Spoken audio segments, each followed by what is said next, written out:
Kailan nagkaroon ng personal problem dun sa relationship nyo? Okay kami.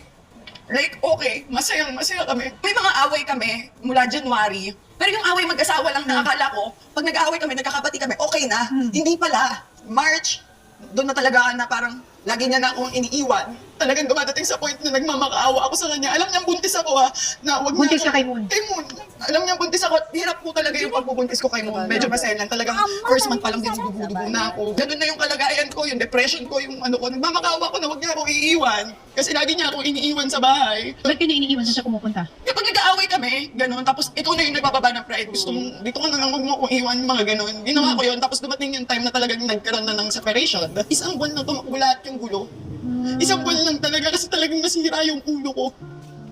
Nung time na yung March, nagkakagulo-gulo na, lagi siyang umaalis. Inaaway niya ako nang hindi ko alam kung bakit. Buntis ka nito? Buntis ako na ito. Yung pala, may something nang nangyayari.